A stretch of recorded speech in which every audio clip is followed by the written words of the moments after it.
The Bonfire, a cozy romance story for a chilly night. There's a special kind of magic in the dance of a bonfire on a chilly night. It's a warmth that goes deeper than the flames. Join us for a story about two people who find a private world in the firelight, a quiet connection that feels like coming home. The evening arrived the way late autumn evenings do, with a gentle insistence. The sun had slipped below the horizon an hour before, leaving behind streaks of deep orange and purple that gradually surrendered to the darkness.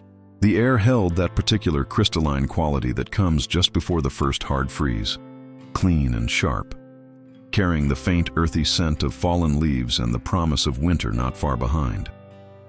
In the backyard of a house at the end of Maple Street, preparations were underway for a gathering that had become something of a tradition among a circle of friends. Clara arrived as the first stars were beginning to appear, small pinpricks of light against the deepening blue. She pulled her wool coat tighter around herself as she made her way down the familiar driveway, her breath creating small clouds in the cold air. She could already hear voices from the backyard, the sound of easy laughter and comfortable greetings, and she felt the day's tension begin to slip from her shoulders. These gatherings always had that effect, like stepping into a warm room after being outside too long. The backyard had been transformed in the simple way that outdoor spaces change when people gather with intention. String lights hung between the trees, though they wouldn't be turned on until later. Chairs of various makes and models formed a loose circle around where the bonfire would be. Some folding lawn chairs, some sturdy wooden ones, a bench someone had dragged from the porch. A table off to the side held drinks and snacks, though most people had their hands wrapped around warm mugs already, seeking heat before the fire was even lit. Clara exchanged hugs and hellos, falling into the rhythm of arrival, that comfortable dance of greeting friends you see regularly enough that you pick up conversations where you left them. Someone pressed a mug of hot cider into her hands, and she wrapped her cold fingers around it gratefully. The warmth seeped into her palms as she stood slightly apart from the main group, looking at the carefully constructed pile of wood in the center of the circle. Split logs formed the base, kindling tucked cleverly in the spaces between, and someone had added small pieces of fat wood that would catch quickly. She didn't notice Liam arrive. One moment she was alone in her observation of the unlit fire, and the next she was aware of another presence nearby. Someone else standing slightly apart, also looking at the pile of wood with an expression of quiet anticipation. He stood with his hands in the pockets of a dark jacket, his profile outlined against the lights from the house. There was something peaceful about the way he stood there, unhurried, content to simply be present. The firelighting itself was a kind of ritual. Marcus, whose house this was, took his role as fire tender seriously, approaching the structure with matches and careful attention. The first match caught the fat wood, and for a moment there was just a small flame, brave and bright against the darkness. Then another piece caught, and another, and suddenly the kindling was alive with light. The small flames licked upward, finding the larger pieces of wood, and the fire began to announce itself with soft pops and crackles. Everyone moved closer instinctively, drawn by the light and the promise of warmth. The circle formed naturally, people finding seats or standing close enough to feel the heat beginning to build. Clara found herself settling into one of the wooden chairs, setting her cider down on the ground beside her. The fire was still finding its strength, the flames dancing and reaching, trying different pieces of wood, creating patterns of light and shadow across the faces of the gathered friends. Across the circle, Liam had taken a seat on the bench, and in the growing firelight, Clara got her first clear look at him. She didn't remember seeing him at previous gatherings, though there was something familiar about him, as if perhaps they'd been introduced once at a different kind of event. He had the kind of face that looked thoughtful, even in repose, and when he laughed at something the person next to him said, the laugh seemed genuine, reaching his eyes. The fire grew bolder, building from those first tentative flames into something substantial. The logs began to catch in earnest now, the flames climbing higher, creating a column of light and warmth that pushed back against the cold darkness surrounding them. The heat radiated outward in waves, and Clara felt it on her face, that particular sensation of warmth on one side while her back still felt the chill of the autumn night. Conversations multiplied around the circle, overlapping and interweaving. Someone was telling a story about a disastrous camping trip. Someone else was debating the merits of various hot drink recipes. Laughter punctuated the talk, easy and frequent, the kind that comes when people are comfortable with each other, when there's no need to perform or impress. The fire crackled its accompaniment, a steady presence at the center of it all. Clara found herself watching the flames more than participating in the nearby conversations. There was something hypnotic about it, the way the fire moved. Never quite the same from one moment to the next. The flames twisted and curled, reaching upward only to subside and reach again. Colors shifted within the fire, bright yellow at the tips, orange and red deeper down, and occasional flashes of blue where the wood burned hottest. The logs settled with soft thuds, sending up small showers of sparks that floated upward like fireflies before winking out. When she glanced up again, she found Liam looking at the fire too, and for just a moment their eyes met across the flames.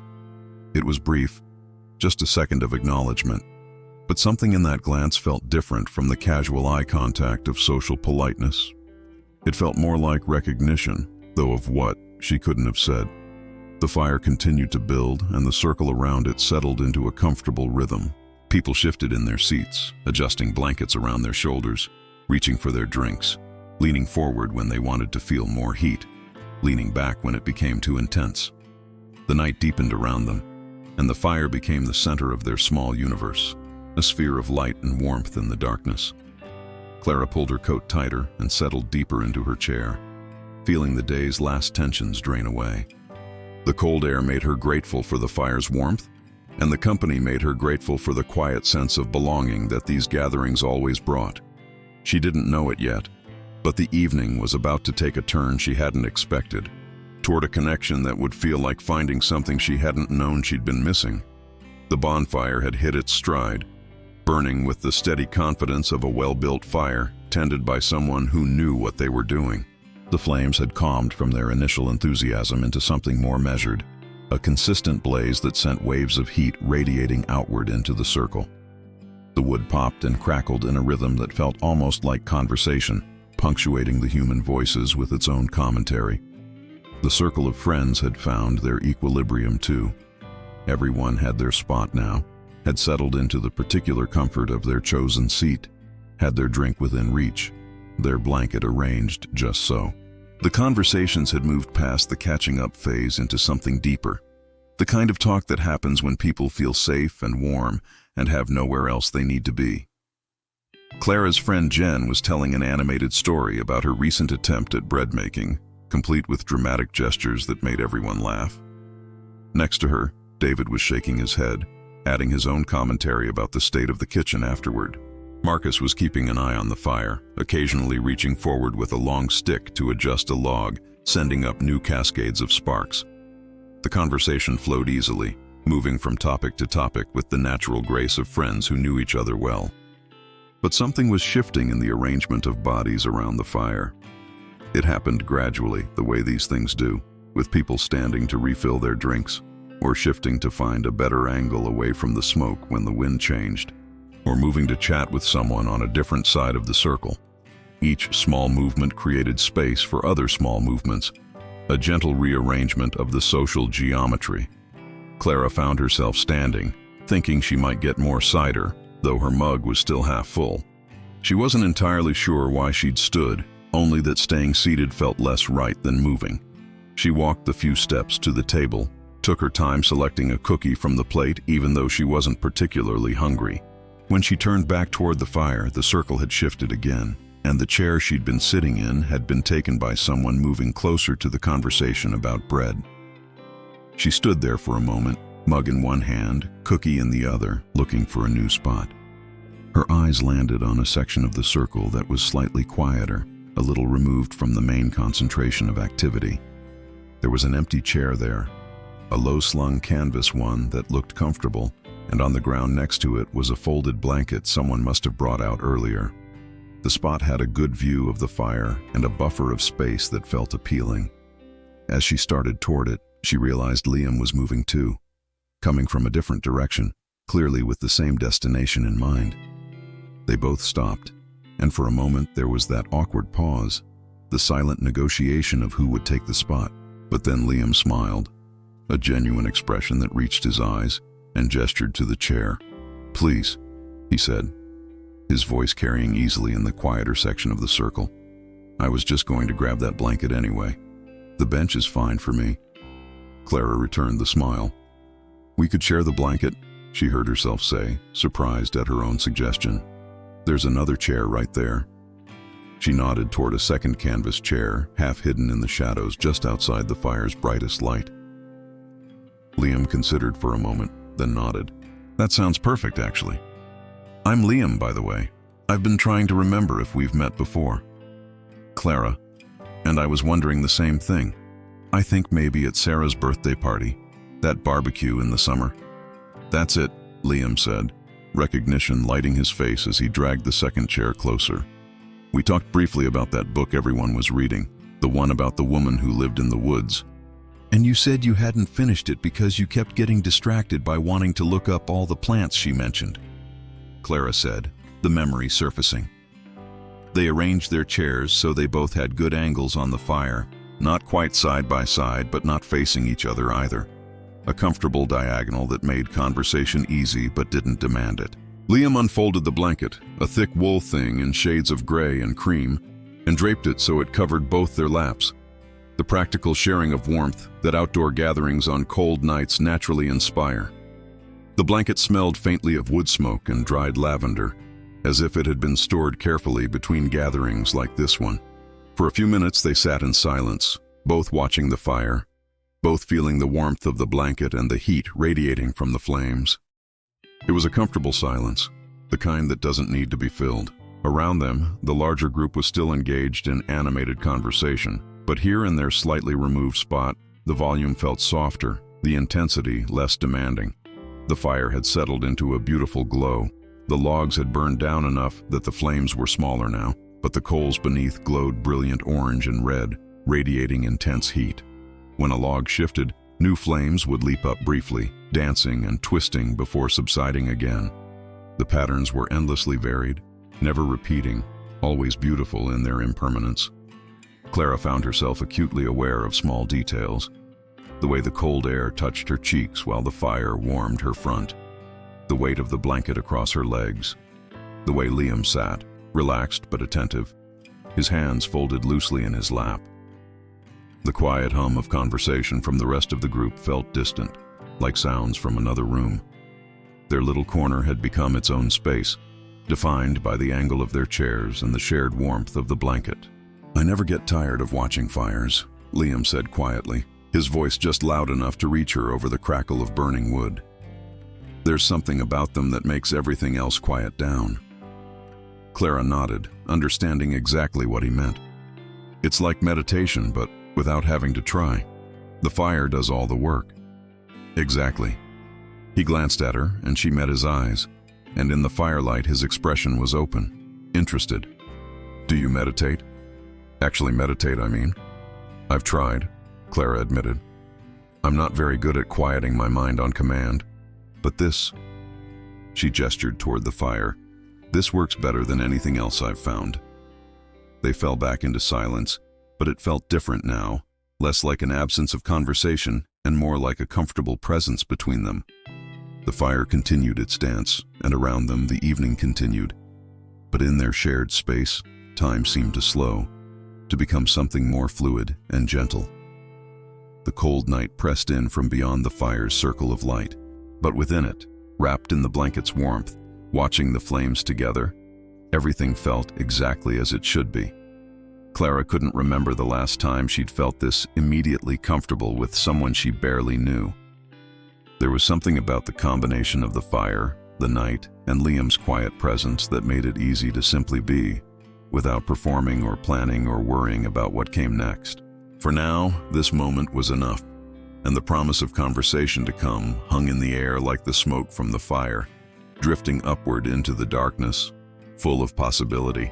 The fire had entered that phase where it demanded less attention, burning steadily with the patience of coals that knew they had hours left to give. The flames still danced occasionally, yellow tongues licking at the remaining wood. But it was the deep bed of embers that did the real work now, radiating heat in steady, generous waves. Around the circle, people had settled into the evening's deeper rhythms. Voices softer now, laughter coming in warm bursts rather than constant streams. In their corner, Clara and Liam had found an easy flow of conversation. It had started simply enough, with that exchange about the book they'd both been reading, but from there it had branched and grown in unexpected directions. They discovered they'd both grown up in small towns, though on opposite sides of the state, and there was something similar in their experiences of those childhoods, the particular boredom and freedom of places where everyone knew everyone. "I used to bike everywhere," Liam said, his voice taking on the slightly distant quality of memory. "Sometimes I'd just ride for hours. No real destination, just moving. There was this one road that went past abandoned farmland, and in the summer the wildflowers would take over entire fields." Clara smiled, seeing it in her mind. "We had something like that. My best friend and I would pack sandwiches and ride out to this spot by the river. We'd sit for hours, making up stories about the people in the houses across the water, giving them whole elaborate lives based on nothing but what color their curtains were." "Did any of them turn out to be accurate?" Liam asked, genuinely curious. "No idea. We never actually met them." Clara laughed softly. "That was part of the fun, I think. They got to stay mysteries." Liam nodded slowly, as if this made perfect sense to him. "I think I did that with places more than people. I'd ride past an old barn or a house that was falling apart, and I'd invent whole histories. Sometimes I'd even stop and sketch them, though I was terrible at drawing." "Do you still sketch?" "Sometimes. Still terrible at it, but I like the act of paying attention that closely to something. Making yourself really look." He paused, watching the fire shift and settle. "Do you still make up stories?" Clara considered this, really thought about it. "Not the way I used to. But I think I still do it in other ways. I work in community planning, and a lot of that is imagining how spaces could work, what people's lives might be like in different configurations.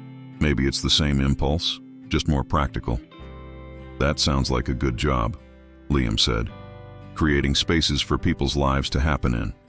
It can be, when it works, when you see a space you helped design actually being used the way you hoped it would be used. It's really satisfying." She shifted slightly in her chair, adjusting the blanket. "What do you do?" "I teach," Liam said. "High school biology," which sounds either really boring or really chaotic depending on who you ask. "And which is it?" "Both," he said, grinning. "Sometimes in the same class period." They talked about teaching, about the particular challenges and rewards of working with teenagers, those humans caught between childhood and adulthood, full of possibility and frustration in equal measure. Liam talked about the students who surprised him, the ones who seemed disengaged until suddenly they weren't, until some topic caught their imagination, and they came alive. Clara talked about a project she was working on for a new community center, the careful balance of different needs and limited space. The conversation flowed easily, naturally, without the awkward pauses or forced transitions that sometimes mark early exchanges between people just getting to know each other. When there were pauses, they were comfortable, spaces to breathe, moments to watch the fire or notice the stars that had grown brighter overhead as the night deepened. Around them, the larger group's energy was shifting. Some people had already said their goodbyes, heading home to where warmth waited indoors and morning would come early. Those who remained had grown quieter, conversations becoming more intimate, the kind of late-night talks that touch on deeper things. The fire was lower now, but still warm, still beautiful in its steady glow. Clara found herself watching Liam as he talked, noticing small things. The way he gestured with his hands when he was explaining something he cared about, small movements that sketched pictures in the air. The way he really listened when she spoke, his attention focused and present, not waiting for his turn to talk, but genuinely engaged with what she was saying. There was something calming about his presence, an absence of pretense that made it easy to be genuine in return. "Can I ask you something?" Liam said, and Clara nodded. "That thing you said earlier, about the fire doing the work of meditation, do you think that's what's happening now? Are we meditating?" Clara smiled at the question, at the way he'd been turning it over in his mind. I don't know. Maybe. Or maybe it's something else. Less about emptying your mind and more about filling it with the right things. I like that, Liam said quietly. Filling it with the right things. He was quiet for a moment, watching the embers pulse with heat. This feels right. This conversation. This fire. This... He gestured vaguely at the space between them. Whatever this is. Clara felt something shift in her chest, a warmth that had nothing to do with the fire. It does, she agreed. It really does. Another log settled in the fire pit, sending up a small shower of sparks that floated upward before disappearing into the darkness. The cold air had grown sharper, more insistent, and Clara pulled the blanket higher, grateful for its warmth and for the easy way Liam adjusted his side to accommodate her movement.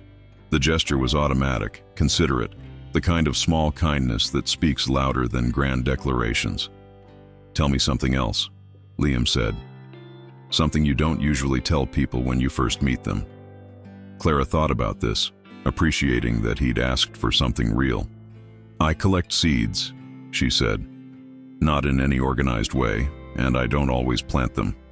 But when I'm out walking and I see something beautiful, I'll take a seed head or a pod. I have jars of them on my windowsill. My friends think it's strange. I don't think it's strange, Liam said. I think it's like keeping memories. Potential memories, maybe. All those plants that could grow. That's exactly it, Clara said, surprised at how precisely he'd understood. That's exactly what they feel like. Liam smiled, and in the firelight it was a warm expression, genuine and open. I collect rocks, he admitted. Stones from places I've been. I have a whole bookshelf of them, labeled with where I found them. A stone from the beach where I learned to surf. A piece of granite from the mountain I climbed with my dad. Sounds like we're both weird in similar ways. The best kind of weird, Clara said, and meant it. They fell into conversation about the things they collected, the memories attached to objects, the ways people hold on to moments. The fire crackled its approval, and the night wrapped around them like a cocoon, and in their shared space, something was growing, something gentle and real, a connection forming in the simple act of being present with each other, of sharing small truths under a cold autumn sky. The conversations around the rest of the circle had grown quieter still. Individual groups absorbed in their own exchanges, and in the growing quiet, Clara could hear the sound of the fire more clearly. The soft whoosh of air being pulled through burning wood, the occasional crack of a log splitting the gentle settling of coals. Each sound was distinct, beautiful in its simplicity. Liam shifted in his chair, turning slightly more toward her, and Clara found herself mirroring the movement. They were close enough now that she could see the firelight reflected in his eyes, could notice the way he'd tucked his hands under the blanket for warmth. The night was getting colder, the temperature dropping as the hour grew later, but here, in this small sphere of warmth and light, everything felt perfect. I'm really glad I came tonight, Liam said quietly.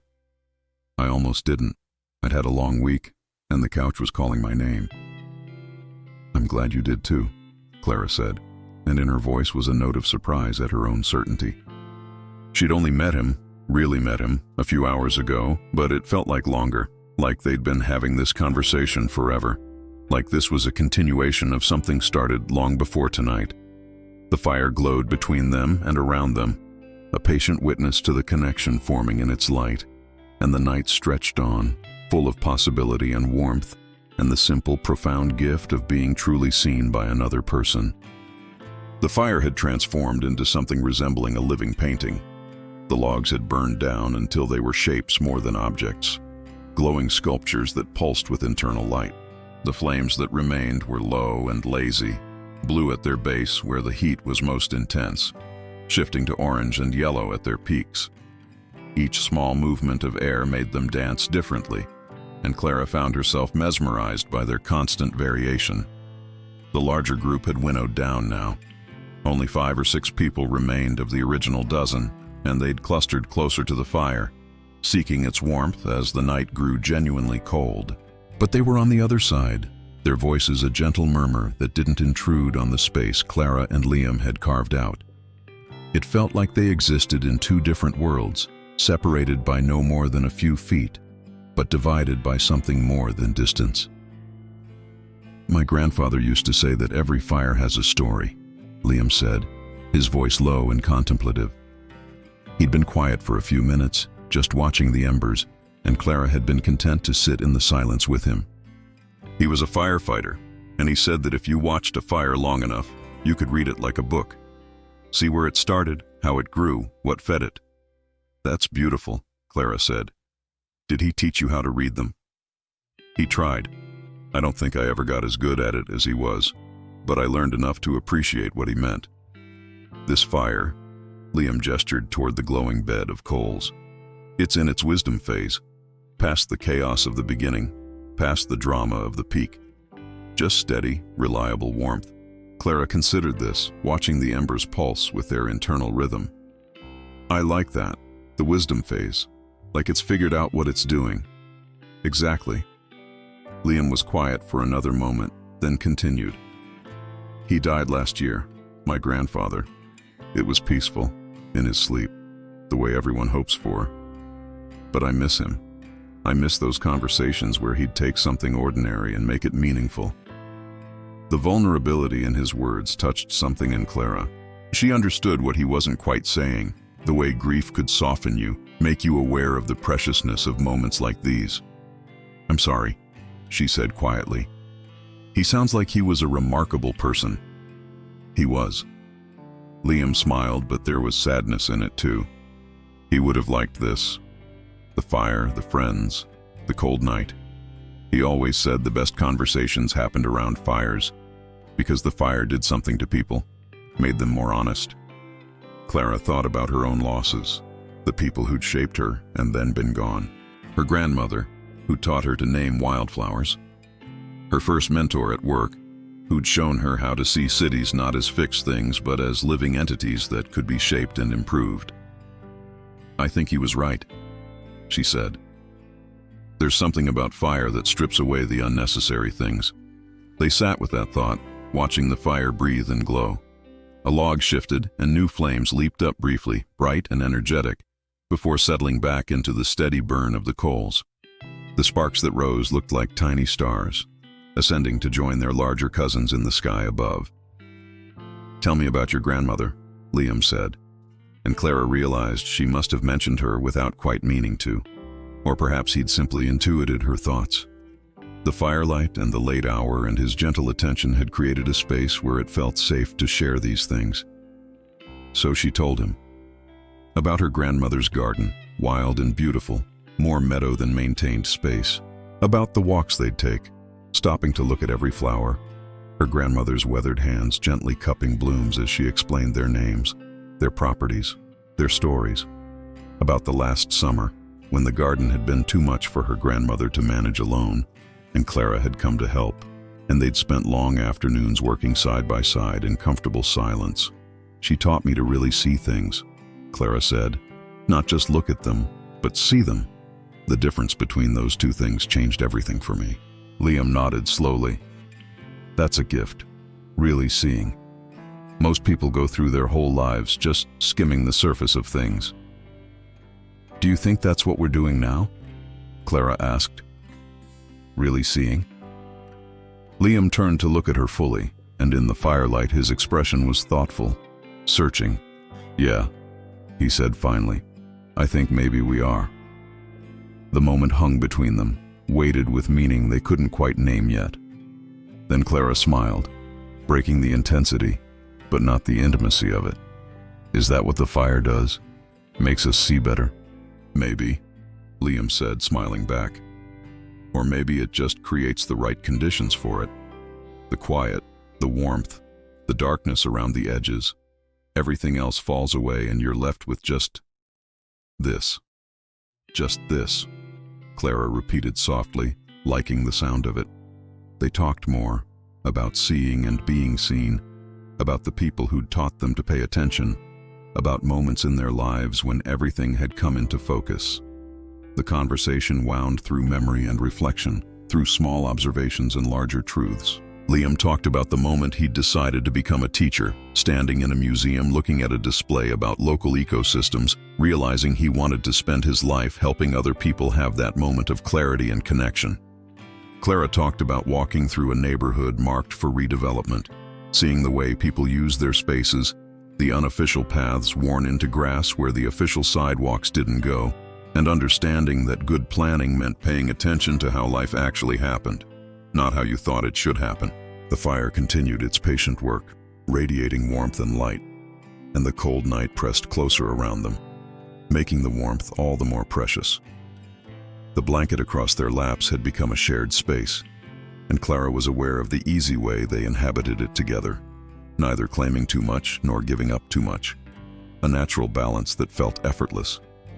At some point, she wasn't sure when, their chairs had shifted closer together, or perhaps they had shifted within their chairs, but there was less space between them now. Not touching, not quite, but close enough that she could feel the heat of his presence along with the heat of the fire. It felt comfortable, right? As natural as everything else about this evening had been. "This is going to sound strange," Liam said, his voice even quieter now, meant just for her. "But I feel like I've known you longer than I have. Like this conversation is one we've been having for years, and we're just picking up where we left off." Clara knew exactly what he meant because she felt it too. "It doesn't sound strange at all," she said. "It feels like that to me too, like we're remembering something instead of discovering it." "Yes," Liam said, relief and recognition in his voice. "That's exactly it." The fire crackled softly, and somewhere in the trees beyond the firelight, an owl called, a low questioning sound that was answered by another owl farther away. The night had grown late enough that the world felt hushed, reverent, as if nature itself was paying attention to something sacred. Clara watched the embers glow and fade and glow again, their rhythm like breathing, and she felt something settle in her chest, a kind of peace she hadn't known she'd been missing. This moment, this conversation, this person beside her, it all felt like a gift she hadn't known to ask for. And in the wisdom phase of the fire, surrounded by the cold autumn night, she allowed herself to simply receive it, to be present with it, without needing to understand or define or plan what came next. "Thank you," she said quietly. Liam looked at her, questions in his eyes. "For this," Clara explained, gesturing at the space between them, the fire, the night. "For being easy to talk to, for seeing things the way you do." Liam's expression softened into something that looked like gratitude mixed with wonder. "I should be thanking you," he said. "I came here tonight feeling tired and disconnected, and now I feel—" He paused, searching for the right word. "Alive, present, here." "I feel that too," Clara said, and in the firelight their eyes met and held, and the connection that had been growing all evening became something undeniable, real. A bridge built of shared vulnerability and genuine seeing. The fire glowed on, patient and warm, bearing witness to the moment when two people found each other in the dance of flames and the gift of a cold night that made warmth mean everything. The fire had entered its most intimate phase now. The flames almost entirely surrendered to the deep bed of coals beneath. The wood had become skeletal shapes, glowing from within like lanterns, and the heat they gave off was somehow both gentler and more penetrating than the aggressive warmth of earlier flames. This was the fire's secret heart, the part that would last longest, that would keep giving even as it seemed to diminish. Around them, the last of their friends were gathering their things, making those soft sounds of departure that signaled the evening's end for everyone but those who stayed. Marcus was banking the edges of the fire with sand, ensuring it would burn safely through what remained of the night. Jen gave them a wave and a knowing smile as she headed toward the house, and Clara felt herself flush slightly, wondering what her friend had observed. But she didn't mind. Let them notice. This, whatever this was, felt too real to be embarrassed about. When the last footsteps faded and the back door closed, Clara and Liam found themselves alone with the fire. The solitude was profound and immediate, as if a bubble had formed around their small space, sealing them in with the glowing coals and the vast, starry sky above. The only sounds were the soft settling of the fire, the whisper of wind through the bare branches overhead, and their own breathing, visible in small clouds in the frigid air. "Everyone's gone," Liam observed, his voice barely above a murmur, as if speaking too loudly might break whatever spell had been cast. "Do you need to go?" Clara asked, and she was surprised by how much she hoped he'd say no. "Not unless you do," Liam replied, and there was something in his voice, a matching hope, a desire to extend this moment as long as the night would allow. Clara shook her head. "I'm in no hurry."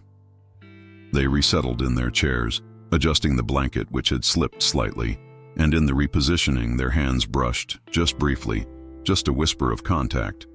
Neither pulled away.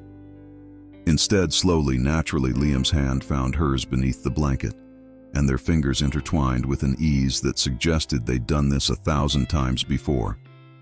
The contact sent warmth through Clara's entire body, something that had nothing to do with the fire and everything to do with the simple human comfort of touch, of connection, of being chosen. Liam's hand was warm, his grip neither too tight nor too loose, just present, just there, as solid and real as anything she'd ever felt. They didn't speak about it, didn't acknowledge it with words. They simply sat, hands joined beneath the blanket, watching the coals breathe their light into the darkness. The silence between them now was different than it had been before, deeper, more complete. It was the silence of two people who didn't need words to understand each other, who were communicating in a language older and more fundamental than speech. The embers pulsed in waves, dark red fading to bright orange and back again, an entire spectrum of warmth contained in their glowing depths. When the wind shifted, the coals on one side would flare brighter, fed by fresh oxygen, and Clara could see the patterns shifting, changing, never static, always alive. She thought of what Liam had said about his grandfather, about reading fires, and she wondered what this fire would tell them if they knew how to read it properly. A story about patience, maybe. About things that burn slowly and long, that give steady warmth rather than flashy heat. About the beauty in the late stages, when the drama has passed but the essence remains. "What are you thinking?" Liam asked softly, his thumb moving slowly across the back of her hand, a small gesture that felt enormous in its tenderness. "About what your grandfather would read in this fire," Clara said. "About what story it's telling." Liam was quiet for a long moment, studying the embers with careful attention. "I think," he said slowly, "he might say this is a fire that knows what it's about. No more uncertainty, no more searching for purchase, just steady purpose, warming what needs to be warmed." Clara turned to look at him and found him already looking at her. In the ember light, his face was all soft shadows and warm highlights, and his eyes held an expression she couldn't quite name but understood perfectly. It was the look of someone who'd found something unexpected and precious, something they wanted to hold carefully. "I like that," she said. "Steady purpose." "Can I tell you something?" Liam asked, and she nodded. "I've been to a dozen of these gatherings, maybe more, and they're always nice, always fun, but I always go home feeling the same way I came. Nothing shifts, nothing changes." He paused, his grip on her hand tightening just slightly. "Tonight feels different. Tonight feels like something's shifting." Clara's heart was beating faster now, but it wasn't anxiety. It was anticipation, recognition, the feeling of standing at the edge of something new and choosing to step forward rather than back. "It does," she agreed. "It feels like everything's shifting." They sat with that truth between them, hands joined, watching the fire burn down to its most essential self. The cold had grown sharp enough that Clara could feel it on her exposed face, making her nose and cheeks tingle. But the rest of her was warm, protected by the blanket and Liam's presence, and the patient heat of the coals. Above them, the stars wheeled slowly across the sky, marking the passage of time in their ancient way. The moon had set hours ago, leaving the stars in full glory, millions of tiny lights against the velvet darkness. Clara picked out the constellations she knew, tracing the familiar patterns, and thought about how people had been doing this exact thing for thousands of years. sitting by fires, looking at stars, finding connection in the darkness. "There's Cassiopeia," Liam said, following her gaze upward, "the W in the sky." "And there's Orion just rising," Clara added, pointing to the distinctive belt appearing above the tree line. They identified stars together, their knowledge pooling, and when they ran out of constellations, they knew they made up their own, drawing new patterns in the sky and naming them silly things that made them both laugh quietly: the cup and saucer, the bicycle, the sleeping cat. Each new creation was a small gift they gave each other, a private mythology written in starlight. The fire continued to subside, the coals growing darker around the edges, though the centers still glowed fierce and bright.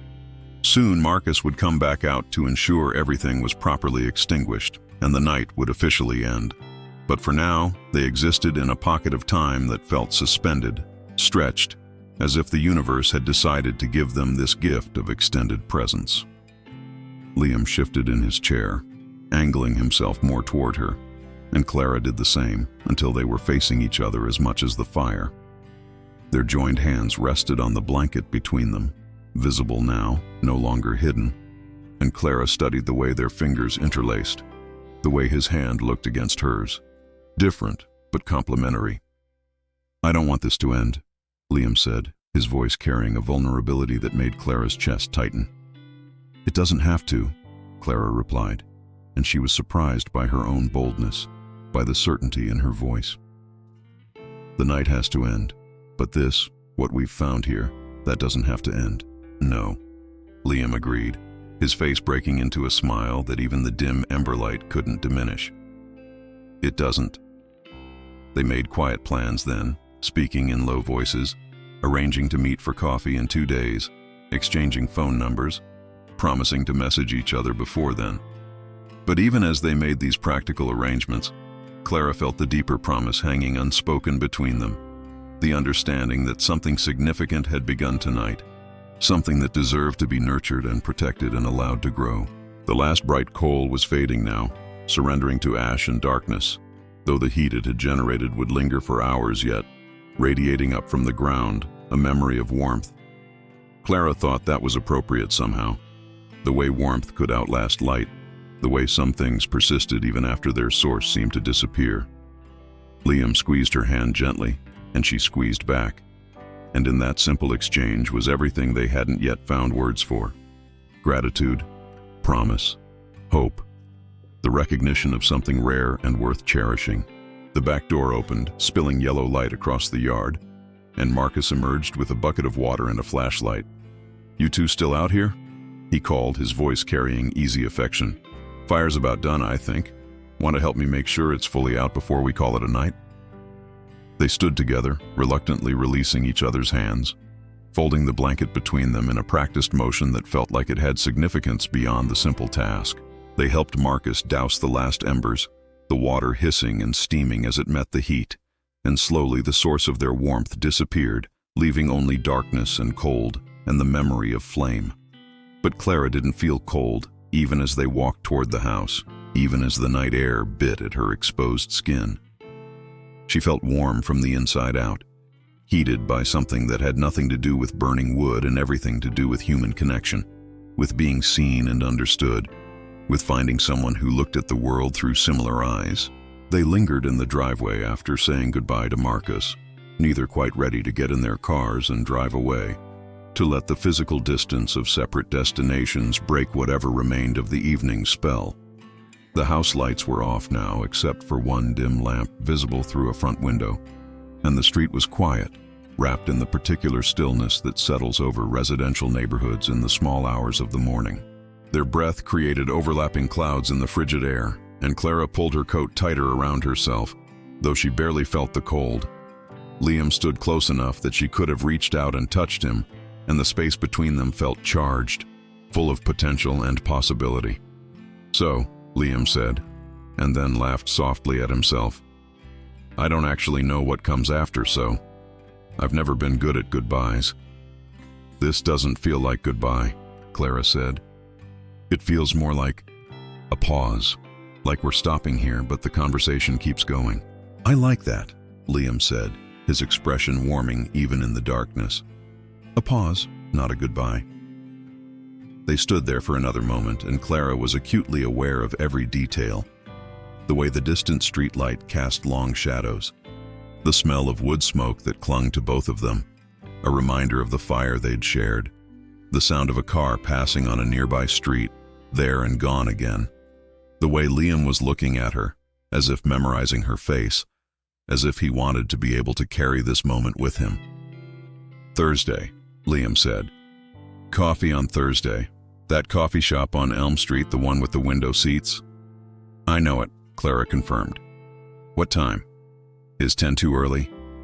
10 is perfect. Another pause, this one loaded with the question of how to end this, how to mark the transition from together to apart. Clara solved it by stepping forward and giving him a hug, brief but warm, and Liam's arms came around her with an ease that suggested this too was something they'd done before, something that fit. When they stepped apart, both were smiling, and the awkwardness had dissolved into something softer, sweeter. Good night, Clara, Liam said. Good night, Liam. They got into their respective cars, and Clara watched in her rearview mirror as Liam's taillights disappeared around a corner. Only then did she allow herself to fully feel everything she'd been holding at bay, the rush of emotion and excitement and hope that threatened to overflow. She sat in her cold car for a moment, just breathing, just being with the enormity of what had happened. She'd gone to a bonfire. She'd expected an evening of pleasant company and good conversation. What she'd found instead was something she hadn't even known she was looking for, a connection that felt both brand new and ancient, something that had clicked into place with the rightness of a key finding its lock. As she drove home through the empty streets, Clara found herself replaying the evening in her mind, savoring each moment. The first time their eyes had met across the fire. The easy flow of conversation, the vulnerability of shared stories, the simple, perfect comfort of his hand in hers, the way the firelight had painted everything in gold and shadow, making the ordinary extraordinary. By the time she pulled into her own driveway, the eastern sky was just beginning to lighten, the deep black of true night giving way to the navy blue that precedes dawn. She was exhausted and energized in equal measure, ready to fall into bed, but knowing sleep would be a long time coming, her mind too full of replaying and wondering and hoping. Inside her quiet apartment, she went through the motions of getting ready for bed. But her mind was still at the fire, still wrapped in wool blankets, still feeling the warmth of connection. She lay in bed watching the ceiling gradually emerge from darkness as dawn approached, and she thought about seeds and stones, about the things people collected to remember important moments. She wouldn't collect anything from tonight. She didn't need to. The memory was branded into her, as permanent as anything could be. The sound of his voice, the feeling of his hand, the way he'd looked at the fire and seen wisdom, the way he'd looked at her and seen something worth knowing. Thursday felt both impossibly far away and comfortingly soon. 2 days to carry this feeling, to wonder if he was feeling it too, to imagine their next conversation. 2 days to return to normal life while holding something extraordinary close to her heart. As sleep finally began to claim her, Clara's last conscious thought was of the fire, of how it had burned down to glowing coals but continued to radiate warmth long after the flames had gone. Some things, she thought, don't need to be burning bright to be powerful. Some things do their best work in the quiet, steady glow that comes after the initial spark. She fell asleep with a smile on her face, warm despite the cold morning, filled with the kind of peace that comes from an evening that exceeded all expectations, from finding something rare and real and worth holding on to. The bonfire had burned itself out, but the warmth it had created would last much longer, carried forward in two hearts that had found each other in the firelight. And somewhere across the city, in his own bed, Liam was thinking the same thoughts, feeling the same warmth, counting down the hours until Thursday, until coffee, until the next chapter of a story that was just beginning, a story that promised to burn long and steady and true. The days between that night and Thursday morning moved with strange elasticity, sometimes crawling with the slowness of anticipation, sometimes leaping forward in sudden rushes when Clara became absorbed in work or conversation. She found herself thinking about Liam at odd moments, remembering something he'd said and smiling to herself, or wondering what he was doing right then, if he was thinking about her too. They'd texted a few times, nothing extensive, just small messages that served as gentle reminders of each other's existence. A photo of an interesting cloud formation that Liam thought she'd appreciate. A link to an article about urban planning that Clara sent his way. Small gifts of attention that kept the thread of connection alive between them. Wednesday evening, Clara found herself standing in front of her closet far longer than usual, considering what to wear the next day. She laughed at herself, at how much thought she was putting into something as simple as coffee, but she couldn't help it. She wanted to look nice, wanted to present herself well, wanted Liam to see her and feel that same rush of recognition and attraction she'd felt at the bonfire. She settled on something casual but intentional, comfortable but flattering, and laid it out for the morning. Then she tried to distract herself with a book, with television, with anything that would speed the remaining hours until 10 o'clock Thursday morning. Sleep came eventually, and with it dreams of firelight and conversation, of warmth in cold places, of finding something lost without knowing it had been missing. Thursday morning dawned clear and cold, the kind of autumn day where the sky is impossibly blue and the air has a crystalline quality that makes everything seem more vivid. Clara woke before her alarm, unusual for her, and found herself unable to lie in bed any longer. Nervous energy propelled her through her morning routine, and she arrived at the coffee shop 15 minutes early, despite her best efforts to time it perfectly. The shop was a local favorite, the kind of place that roasted its own beans and had baristas who knew the regulars by name. It smelled like coffee and cinnamon, and a jazz playlist provided gentle background ambiance. Clara ordered a latte and claimed one of the window seats Liam had mentioned, positioning herself so she could watch the street outside, so she'd see him coming. The minutes ticked by. 5 until 10, 2 until 10. Then it was 10 o'clock exactly, and Clara felt her heart rate pick up, anticipation mixing with a small thread of anxiety. What if he didn't come? What if the magic of the bonfire had been just that? Magic that couldn't survive in daylight. But then she saw him walking down the sidewalk with that unhurried gait she remembered, hands in the pockets of his jacket, and when he spotted her through the window, his face broke into a smile so genuine and delighted that all her anxieties dissolved instantly. He came through the door, bringing cold air and autumn smells with him, and crossed to her table with steps that suggested eagerness held barely in check. "Hi," he said, and the single word carried so much warmth that Clara felt it all the way through. "Hi," she replied, standing to greet him with a hug that felt as natural as breathing. They settled into their seats, Liam going to order his coffee while Clara saved their spot. And when he returned with a plain black coffee that he wrapped both hands around, they looked at each other for a moment, just taking each other in, confirming that the connection they'd felt was still there, still real, still worth exploring. "I've been thinking about you," Liam said, his characteristic directness cutting through any need for small talk. "I've been thinking about you too," Clara admitted. "Quite a lot, actually." "Good," Liam said, grinning. "I was hoping I wasn't alone in that." They fell into conversation as easily as they had at the fire, perhaps even more easily now that they had that shared experience as foundation. They talked about their weeks, about work and friends and small observations. But they also went deeper, continuing conversations they'd started by the fire, exploring ideas and perspectives, discovering new areas of commonality and new places where their differences complemented rather than conflicted.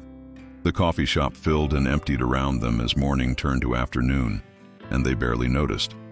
They ordered lunch, sandwiches they ate while continuing to talk, and then more coffee, and still they weren't ready to leave. The baristas changed shifts, and the new one gave them a knowing smile, the look of someone who recognized the particular intensity of a promising first date. At some point, Liam reached across the table and took Clara's hand, the gesture feeling like a continuation of that moment at the fire when their fingers had first intertwined. This time in daylight, this time with no blanket to hide beneath, this time as a clear statement of intention. Clara's hand fit in his as perfectly as it had before, and she felt the same warmth spread through her, the same sense of rightness. "I have a confession," Liam said, his thumb tracing slow circles on the back of her hand. I almost didn't go to that bonfire. I was tired. I'd had a long week, and I'd convinced myself that staying home was the smarter choice. What changed your mind? Clara asked. Marcus called me and basically guilted me into it, Liam admitted, laughing. He said I'd been hermiting too much, that I needed to see people. I was annoyed at the time, but now... He squeezed her hand gently. Now I'm so grateful he pushed. I almost didn't go either, Clara confessed. I had this whole justification prepared about needing rest and having too much to do the next day. But Jen texted me a photo of the woodpile ready to burn, and something about it called to me. Fate? Liam suggested, half joking, half serious. Maybe, Clara said. Or maybe just luck. Either way, I'm glad we both said yes. They talked about the concept of sliding door moments, those seemingly small decisions that end up changing everything. What if Liam had stayed home? What if Clara had given in to her tiredness? They would have missed each other, might never have known what they were missing. The thought was sobering and made the moment they were in feel even more precious. I don't usually believe in love at first sight, Liam said carefully, watching her face as he spoke. But I do believe in recognition. And when I saw you at the fire, when we started talking, it felt like recognition, like my soul knew yours. Clara felt tears prick her eyes, moved by his honesty, and by how precisely he'd articulated something she'd felt, but hadn't found words for. Yes, she said simply. That's exactly what it felt like. The afternoon sun slanted through the window, painting golden rectangles across their table, and in that light, holding hands across coffee cups and sandwich wrappers, Clara felt something settle in her chest, a certainty that surprised her with its depth. This was the beginning of something important. She couldn't see the future, couldn't know how the story would unfold, but she knew with absolute conviction that this mattered, that Liam mattered, that what they were building together was worth every bit of attention and care she could give it. What are you thinking? Liam asked softly, and Clara realized she'd been quiet for a moment, lost in her thoughts. I'm thinking that I'm really glad fires exist, she said, making him laugh. And I'm thinking that I can't wait to see where this goes. Me too, Liam said, and his expression was so open, so hopeful, so full of possibility, that Clara felt her heart expand to hold it all. They stayed until the coffee shop closed, until the barista politely but firmly suggested they might want to continue their conversation elsewhere. They walked through the autumn afternoon, hands linked, talking and laughing and discovering more and more reasons to appreciate each other. When they finally said goodbye, with plans already made for the weekend, Clara felt filled up with hope and happiness and the particular joy that comes from finding someone who sees you clearly and likes what they see. That night, lying in bed, Clara thought about the bonfire again, about how it had burned bright and then settled into steady coals, about how the best warmth comes not from the dramatic flames but from the patient glow that follows. She thought about beginnings and the courage they require, about saying yes even when you're tired, about recognizing something rare when it appears in your life. And she thought about Liam, about his kindness and his insight, about the way he listened, and the way he shared about his hands and his smile, and the way he made her feel seen in a way she hadn't known she needed. She thought about Thursday coffee dates that turned into all-day conversations, and about bonfire nights that turned into something neither of them had expected but both of them recognized as precious. Sleep came easily that night, and with it dreams of warmth and connection, of hands held and hearts opened, of fires that burned steady and true, of love in its earliest stages, tentative and brave and full of infinite promise. The bonfire had done its work, bringing two people together in its circle of light, and now they would do their work, tending the warmth between them, feeding it with attention and honesty and care, watching it grow from spark to flame, to the kind of steady glow that lasts through the coldest nights and the longest winters. And somewhere in the universe, if such things could be measured, there was a small increment of more warmth, more connection, more love than there had been before. Two people had found each other in the firelight and chosen each other in the daylight, and the world was better for it, brighter for it, warmer for it. The bonfire had burned out days ago, But its warmth continued, carried forward in two hearts that had found their way to each other through cold and darkness, guided by the ancient magic of flame and the modern miracle of recognition, of seeing and being seen, of finding home in another person's eyes. If this story resonated with you, if you found yourself settling into the warmth of Clara and Liam's connection, please consider showing your support with a like and subscribe to Deep Sleep Stories Hub for more quiet nights and restful journeys. May you find warmth in your own life, and may you rest deeply, surrounded by peace and possibility. Good night.